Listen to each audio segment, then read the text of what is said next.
बहुत बहुत स्वागत है। आप लोग कैसे हैं? आशा है आप लोग बहुत ही अच्छे होंगे। तो चलिए फ्रेंड्स, आज हम लोग इंडियन पॉलिटी में जो है मोस्ट इम्पोर्टेंट टॉपिक को देखने वाले हैं, जो आपके संघवाद एवं केंद्र राज्य संबंध है। ठीक है, संघवाद एवं केंद्र राज्य संबंध है। यह आपकी जो है अरिहंत एनसीईआरटी एमसीक्यू बुक जो है आपके की भारतीय राज्य व्यवस्था एवं प्रशासन जो बुक है आपका, उस बुक में जो है आपका अध्याय 14 है आपका। तो चलिए आज अध्याय 14 को देखते हैं, जो आपके संघवाद एवं केंद्र राज्य संबंध है। तो इससे संबंधित इसमें जितने भी प्रश्न दिए गए हैं उन प्रश्नों को आज हम लोग देखने वाले हैं। देख चुके हैं, उसका प्लेलिस्ट बना है, अगर आप देखना चाहते हैं तो जाकर जरूर देखें। बहुत ही अच्छी बुक है आपका अरिहंत एनसीईआरटी एमसीक्यू। तो चलिए शुरू करते हैं। तो सबसे पहले जो है आपका संघवाद से संबंधित प्रश्न, तो सूची 1 को सूची 2 के साथ सम्मिलित करना। सूची 1 में जो है सत्ता के बंटवारे का स्वरूप दिया है और 2 में शासन के स्वरूप दिए हैं, तो इसको मिलान करना है। तो सत्ता के जो है विभिन्न अंगों के बीच सत्ता का बंटवारा, यह होता है आपके अधिकारों का वितरण। ठीक है, विभिन्न स्तर की सरकारों के बीच जो अधिकारों का बंटवारा, यह जो होता है आपका संघीय सरकार में होता है आपका। ठीक है, विभिन्न सामाजिक समूहों के बीच सत्ता की साझेदारी, यह जो होती है आपके सामुदायिक सरकार में। ठीक है, और 2 या 2 से अधिक दलों के बीच जो सत्ता की साझेदारी, इसको यानी गठबंधन सरकार होता है आपका। ठीक है, तो इस तरह से इसका सूची 1 के सूची 2 के साथ मिलान कर सकते हैं। ठीक है, आगे है कि संघीय सरकार की एक विशिष्टता है। संघीय सरकार की एक विशिष्टता क्या है आपका, तो जो है विधायिका, कार्यपालिका और न्यायपालिका के बीच जो अधिकार बंट जाते हैं आपका। यह जो है संघीय सरकार की एक विशिष्टता है कि विधायिका, कार्यपालिका और न्यायपालिका के बीच जो अधिकार बंट जाते हैं आपका। आगे है कि आधुनिक लोकतांत्रिक व्यवस्थाओं में जो है निम्नलिखित में से कौन सा जो है सत्ता के ऊर्ध्वाधर वितरण को जो है निरूपित करता है? कौन करता है आपका? तो केंद्र सरकार, राज्य सरकार और स्थानीय सरकार आपका। ठीक है, देख सकते हैं कि आधुनिक लोकतांत्रिक व्यवस्था में कथन आधुनिक लोकतांत्रिक व्यवस्थाओं में जो है केंद्र सरकार, राज्य सरकार और स्थानीय सरकार जो है स्थानीय सरकार जो है सत्ता के ऊर्ध्वाधर वितरण को जो है निरूपित करता है। कथन 2 जो है सत्ता के ऊर्ध्वाधर वितरण को निरूपित नहीं करता, बल्कि शासन के जो विभिन्न अंगों विधायिका, कार्यपालिका तथा न्यायपालिका के बीच सत्ता के जो विभाजन को क्षैतिज वितरण कहा जाता है। ध्यातव्य है कि जो है उच्चतर और जो है निम्नतर स्तर की सरकारों के बीच सत्ता के विभाजन को जो है ऊर्ध्वाधर वितरण कहा जाता है आपका, ऊपर से लेकर नीचे तक, नीचे से लेकर ऊपर तक आपका। ठीक है, तो इस तरह से केंद्र सरकार, राज्य सरकार, सबसे ऊपर केंद्र सरकार, उसके बाद राज्य सरकार, सबसे नीचे स्थानीय सरकार आपका। आगे की संघीय व्यवस्था की महत्वपूर्ण विशेषताओं के संदर्भ में जो है निम्नलिखित में से कौन से कथन आपके सही हैं? कौन से कथन आपके सही हैं? तो देखा जाए आपका, तो पहला है कि सरकार जो है दो या अधिक स्तरों वाली होती है। इसमें संघीय में आपका संघीय सरकार व्यवस्था में जो है सरकार 2 या 2 से अधिक स्तरों वाली होती है। दूसरा, संविधान जो है सरकार के प्रत्येक स्तर के अस्तित्व और प्राधिकार की जो है गारंटी और सुरक्षा देता है, संविधान आपको। ठीक है, संविधान के मौलिक प्रावधानों को जो है किसी स्तर की सरकार जो अकेले नहीं बदल सकती। संघीय व्यवस्था की यह सब विशेषताएं हैं आपकी। ठीक है, उसके बाद में प्रत्येक स्तर की सरकार का जो है कानून बनाने, कर वसूलने और प्रशासन का जो है अपना अपना अधिकार क्षेत्र होता है। ये सारे कथन आपके सही हैं। किसके संदर्भ में? तो संघीय व्यवस्था के विशेषताओं के, महत्वपूर्ण विशेषताओं के संदर्भ में सारे। निम्नलिखित में से किस विद्वान ने जो है भारत को जो है एक अर्ध संघीय राज्य व्यवस्था के नाम से संबोधित किया है? यह किया गया आपका केसी ह्यूयर के द्वारा। किसके द्वारा? केसी ह्यूयर के द्वारा आपका। प्रोफेसर केसी ह्यूयर ने जो है भारत को एक अर्ध संघीय राज्य व्यवस्था के नाम से जो है संबोधित किया। अर्ध संघीय राज्य से तात्पर्य अधिक कठोर तथा अधिक लचीले कानून के मध्य एक अच्छा जो है संतुलन स्थापित करता है आपका। ठीक है, वही होता है आपका अर्ध संघीय राज्य व्यवस्था। संघवाद के संदर्भ में जो है निम्नलिखित कथनों पर विचार कीजिए। उपयुक्त में से कितने कथन आपके सही हैं संघवाद के संदर्भ में? तो संघवाद एक जो है संस्थागत प्रणाली है जो 2 प्रकार की जो है राजनीतिक व्यवस्थाएं, केंद्रीय तथा प्रांतीय को जो समाहित करता है। यह कथन सही है। इसमें लोगों की जो है दोहरी पहचान और निष्ठाएं होती है, भी सही है आपका। इनमें केंद्र और राज्यों के मध्य किसी टकराव के समाधान के लिए एक जो है स्वतंत्र न्यायपालिका होती है। कथन, तीनों कथन आपको संघवाद के संदर्भ में क्या है? सही है आपका। आगे कथन और कारण दिए गए। पहला कथन कहता है कि भारतीय संविधान द्वारा जो अंगीकृत संघीय व्यवस्था का सर्वाधिक महत्वपूर्ण सिद्धांत यह है कि केंद्र और राज्यों के बीच जो संबंध सहयोग पर जो है आधारित है। यह कथन क्या है आपका? सही है, पहला कथन सही है। दूसरा कारण कहता है कि संविधान जो है विविधता को मान्यता देने के साथ ही जो है एकता पर बल देता है। ये भी आपका कारण भी सही है, कथन और कारण दोनों सही है। आर जो है एक सही स्पष्टीकरण नहीं है आपका। ठीक है, आगे के निम्नलिखित कथनों पर विचार कीजिए और उपयुक्त कथनों में से कितने कथन आपके सही हैं। तो पहला कहता है कि भारतीय संघवाद पर जो है राजनीतिक प्रक्रिया की परिवर्तनशील प्रकृति का जो है काफी प्रभाव पड़ा। यह कथन सही है। स्वतंत्रता के उपरांत जो है शुरुआती दशकों में ही जो है प्रथम प्रधानमंत्री जवाहरलाल नेहरू ने जो है भारतीय संघीय व्यवस्था की नींव रखी थी, ये भी कथन सही है। यह एक संस्थागत प्रणाली है जो केंद्रीय तथा जो प्रांतीय स्तर की जो व्यवस्थाओं में समाहित होती है। तीनों कथन सही है आपका, ठीक है।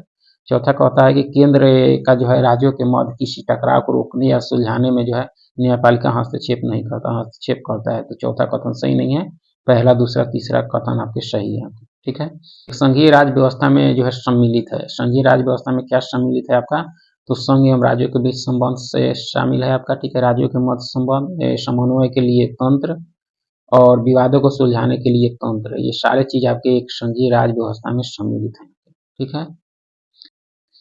आगे कि निम्नलिखित में से किस वर्ष जो है सरकारिया आयोग जिसे केंद्र राज्य संबंधों में जो परिवर्तन की संतुष्टि की का जो अधिकार दिया गया था, ने जो है अपना प्रतिवेदन जमा किया था? तो आपके 1988 में जमा किया था, इसमें ऑप्शन नहीं देख सकते हैं। 1987 में सरकारिया आयोग जिसे केंद्र राज्य संबंधों में जो है परिवर्तन की संतुष्टिका का जो अधिकार दिया गया था, ने अपना जो है प्रतिवेदन जमा किया। आयोग की अंतिम रिपोर्ट अक्टूबर 1987 में पेश की गई और इसका सार जो है आधिकारिक तौर पर जनवरी 1988 में जारी किया गया। इस आयोग ने जो है 1988 में अपनी रिपोर्ट पेश की। रिपोर्ट में यह सिफारिश की कि राज्यपाल की नियुक्ति जो अनिवार्य रूप से निष्पक्ष होनी चाहिए। इसके अतिरिक्त अनुच्छेद 263 के अंतर्गत एक अंतर्राज्यीय जो है परिषद का गठन किया जाना चाहिए। यह क्षेत्रीय परिषदों का निर्माण किया जाना चाहिए तथा इन्हें जो है संघीयता के मामले में प्रोत्साहित किया जाना चाहिए। केंद्र तथा राज्य संबंधों की जो है पड़ताल के लिए केंद्र सरकार द्वारा वर्ष 1983 में एक आयोग बनाया गया था। इस आयोग को जो है सरकारिया आयोग के नाम से जाना गया। 1983 में बना और अंतिम रिपोर्ट 1988 में जारी किया था सरकारिया आयोग आपका। निम्नलिखित में से किन विषय पर कानून बनाने का अधिकार जो है केंद्र सरकार और राज्य सरकार दोनों को है? समवर्ती सूची कह सकते हैं। तो यह आपके शिक्षा पर है आपका, ठीक है। गोद लेना, उसके बाद आपका क्या है उत्तराधिकार, ये तीनों पर है आपका। देख सकते हैं शिक्षा, उत्तराधिकार तथा गोद लेने से संबंधित कानून बनाने का अधिकार जो है केंद्र और सरकार दोनों को है। शिक्षा, गोद लेना, उत्तराधिकार आदि विषय जो समवर्ती सूची में आते हैं और समवर्ती सूची के विषय पर कानून बनाने का अधिकार राज्य सरकार और जो है केंद्र सरकार दोनों को होता है। किंतु विवाद की स्थिति में जो है केंद्र द्वारा बनाया गया कानून प्रभावी होगा। शराब राज्य सूची का विषय है जिस पर कानून बनाने का अधिकार राज्य को है आपका, ठीक है। आगे है कि भारतीय संविधान में अवशिष्ट शक्तियां प्रदान की गई है। किसको अवशिष्ट शक्तियां प्रदान की गई है? संघीय सरकार को। जो आपके जो तीनों सूची में नहीं है वह होता है आपका अवशिष्ट या शक्ति आपको दी गई है आपके संघीय सरकार को। भारतीय संविधान में अवशिष्ट शक्तियां पर जो है विधि बनाने का अधिकार संघीय सरकार को दिया गया। अवशिष्ट विधायी शक्ति से तात्पर्य ऐसे विषयों का जो है विषय पर विधि बनाने की शक्ति है जिसका जो है उल्लेख 7वीं अनुसूची के तीनों सूची के अंतर्गत नहीं किया गया। संविधान में जो है इसका उल्लेख 248 के अंतर्गत किया गया। संविधान के जो अनुच्छेद 248(1) में यह कहा गया कि संसद को उन सभी विषय पर जो है विधि बनाने का अनन्य अधिकार है जिसका जो है उल्लेख राज्य और समवर्ती सूची में नहीं है। तो उन विषय पर कानून बनाने का अधिकार आपके संघ सरकार को है आपका अवशिष्ट शक्तियां। आगे है कि निम्नलिखित युग्मों पर विचार कीजिए और उपयुक्त में से कितने युग्म सही सुमेलित है? तो इसमें देखा जाए तो समवर्ती सूची में सामानों में मिलावट, यह सही है। केंद्रीय सूची में बंदरगाह है, यह सही है आपका। राज्य सूची में जेलखाना है, ये भी सही। अवशिष्ट विषय साइबर क्राइम ये आपके अवशिष्ट विषय हैं। तो ये सारे युग्म जो है सही सुमेलित है आपका, ठीक है। निम्नलिखित में से एक कौन जो अवशिष्ट विषय है? कौन इसमें से एक अवशिष्ट विषय है? तो कंप्यूटर सॉफ्टवेयर आपका, ठीक है। साइबर कानून, सॉफ्टवेयर, हार्डवेयर, अंतरिक्ष अनुसंधान, सरोगेसी कानून आदि जो अवशिष्ट विषय है। भारतीय संविधान का अनुच्छेद 248 अवशिष्ट विधायी जो है शक्तियों के संदर्भ में है। संघ सूची की जो है परिविष्ट 97 अनुच्छेद 248 को जो है प्रभावी करता है। परिविष्ट 97 के अनुसार कोई अन्य विषय जो सूची 2 या 3 में जो है परगणित नहीं है, संघ सूची के अंतर्गत आते हैं आपका। तो कंप्यूटर सॉफ्टवेयर आपके अवशिष्ट विषय के में है आपके, ठीक। विधि निर्माण से जो है संबंधित 7वीं अनुसूची पर जो है विचार कीजिए और उपयुक्त में से कौन से कथन आपके सही हैं? तो समवर्ती सूची तथा अवशिष्ट विषय पर जो है विधि बनाने का अधिकार केंद्र और राज्य दोनों को है, यह कथन सही नहीं है क्योंकि समवर्ती पर राज्य और केंद्र को है, अवशिष्ट पर सिर्फ केंद्र को है। तो पहला कथन सही नहीं है। सामानों में मिलावट समवर्ती सूची में शामिल है जबकि साइबर कानून जो है अवशिष्ट विषय के अंतर्गत आते हैं, यह कथन सही है। 7वीं अनुसूची शक्ति के पृथक्करण सिद्धांत के विपरीत है, यह कथन गलत है आपका, ठीक है। कथन 2 जो है सही है। सामानों यानी खाद्य पदार्थों और अन्य पदार्थों में जो है अपमिश्रण मिलावट समवर्ती सूची के अंतर्गत, जबकि साइबर कानून और शिष्ट विषय के अंतर्गत आते हैं। पहला और तीसरा सही नहीं है, क्योंकि जो भी विषय संघ सूची, राष्ट्र सूची और समवर्ती सूची में शामिल नहीं है वे अवशिष्ट विषय के अंतर्गत जो है आते हैं, तथा इस पर कानून बनाने का अधिकार जो है केवल केंद्र सरकार को प्राप्त है। आपका भारत की राज्य व्यवस्था जो है शक्ति पीड़ितीकरण सिद्धांत पर कार्य करती है। 7वीं अनुसूची जो है केंद्र तथा राज्यों को जो है विधि निर्माण में विषयों का जो है स्पष्ट विभाजन करता है, यदि शक्ति पृथक्करण का जो है मूलभूत आधार विधायिका, कार्यपालिका तथा जो है न्यायपालिका के मध्य अधिकार विभाजन पर आधारित है, यानी शक्तियों का बंटवारा वही होता है आपका सबका सही है। ठीक है। आगे एक निम्नलिखित में से जो है कौन सा कारक जो है एक सशक्त केंद्रीय सरकार के निर्माण में सहायक है, कौन सा? तो आपातकालीन प्रावधान, राज्यों का जो अनुदानों एवं वित्तीय सहायता के लिए निर्भर होना, भारतीय प्रशासनिक सेवा के अधिकारियों पर जो केंद्र का नियंत्रण, समवर्ती सूची के विषय पर विवाद की स्थिति में केंद्र द्वारा निर्मित कानून को वरीयता। ये सारे स्थिति जो है आपके यानी सारे कारक जो है सशक्त केंद्रीय सरकार के निर्माण में सहायक है आपका। ठीक है।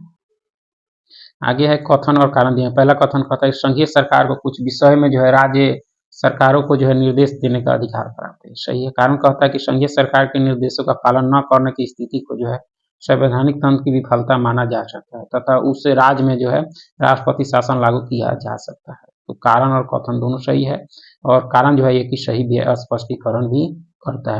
आगे है कि जो है भारत में जो है केंद्र राज्य संबंध निम्न में से किस पर निर्भर करते हैं? किस पर निर्भर करते हैं आपके? तो संवैधानिक प्रावधानों पर, परंपरा और व्यवहारों पर, आपका न्यायिक व्याख्याओं पर, और बातचीत के लिए जो है तंत्र विन्यास पे, सारे पर जो है निर्भर करते हैं आपके।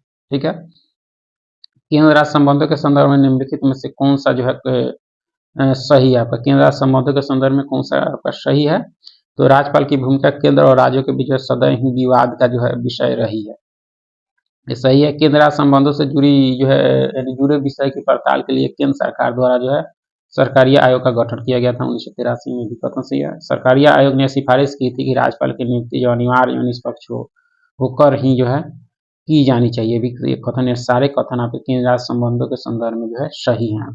आगे है कि कथन और कारण दिए गए। पहला कथन कहता है कि जो है भारत में संघीय व्यवस्था की सफलता का मुख्य श्रेय यहाँ की जो है लोकतांत्रिक राजनीति के चरित्र का होना, ये भी एक कथन सही है। कारण है कि इसमें संघवाद की भावना, विविधता का आदर और साथ रहने की इच्छा का हमारे देश के साझा आदर्श के रूप में जो स्थापित होना सुनिश्चित हुआ है, तो कारण भी सही है और व्याख्या भी करता है आपका। आगे है कथन है कि हाल के वर्षों में जो भारतीय संघवाद सहयोगी संघवाद से जो है सौदेबाजी के जो है संघवाद की ओर जो है परिवृत्त है, यह कथन आपका सही है। विधान की जो है अवशिष्ट शक्तियाँ केंद्र में नहीं है, ये कारण भी आपका सही है। ए और आर दोनों सही है, और आर जो है का सही स्पष्टीकरण आपका नहीं है, देख सकते हैं। आगे है कि कावेरी जल विवाद के अंतर्गत राज्य और केंद्र शासित राज्य हैं आपके कौन से? कर्नाटक, तमिलनाडु, पुदुचेरी और केरल है आपके। कावेरी जल विवाद के अंतर्गत कर्नाटक, तमिलनाडु, पुदुचेरी तथा केरल शामिल है। इन राज्य संघ शासित यानी राज्य या संघ शासित प्रदेशों के किसानों की जो निर्भरता कावेरी नदी के जल पर अधिक है आपका। इससे जो है सुलझाने के लिए जल विवाद जो है न्यायाधिकरण बनाया गया तथा जो है सर्वोच्च न्यायालय में जो है इससे जुड़ा मामला अभी चल रहा है। कावेरी विवाद से कई बार पूछ चुका है। चलिए सूची 1 को सूची 2 के साथ मिलान करना, तो इसमें देखा जाए सूची 1 को तो सरकारीय आयोग, सर्वोच्च न्यायालय, ठीक है। उसके बाद आपका हो जाएगा राज्य मन्नार आयोग, आपका अकाली दल। उसके बाद आनंदपुर साहिब संकल्प, आपका यह हो जाएगा आपके संघीय सरकार। और बोमई मामला आपके तमिलनाडु सरकार से संबंधित है। तो इस तरह से देख सकते हैं, ऑप्शन डी के अनुसार इसका मिलान कर सकते हैं। सरकारी आयोग का गठन जो है 1983 में संघीय सरकार द्वारा जो है केंद्र राज्य संबंधों पर विचार करने के लिए किया गया था। इसके अध्यक्ष न्यायमूर्ति रंजीत सिंह थे, ठीक है। राज्य मानव आयोग 1969 के जो है तमिलनाडु सरकार द्वारा केंद्र और राज्य के बीच जो विवादों को सुलझाने के लिए गठित किया गया था। इसके अध्यक्ष पीवी राजमन्नार थे, ठीक है। आनंदपुर साहिब संकल्प वर्ष 1973 में अकाली दल द्वारा जो है लाया गया था, जो पंजाब को एक स्वतंत्र राज्य के रूप में जो है केंद्र की भूमिका को जो है विदेशी मामलों, मुद्रा, रक्षा सहित 5 मामलों तक जो है सीमित करना था, ठीक है। उसके बाद जो है आपका कि एस.आर. बोमई वाद आपके सर्वोच्च न्यायालय से इससे जो है एस.आर. बोमई वाद सर्वोच्च न्यायालय से संबंधित है। इसे जो है एस आर बोमई बनाम भारत संघ 1944 केस वाद के नाम से जाना जाता है। यह जो है मामला अनुच्छेद 356 से संबंधित है। इसमें जो है सर्वोच्च न्यायालय ने जो है निर्णय दिया कि राष्ट्रपति द्वारा जारी उद्घोषणा की वैधता जो है न्यायिक समीक्षा के अधीन है यहाँ पर, ठीक है। तो इस तरह से इसका जो है मिलान कर सकते हैं।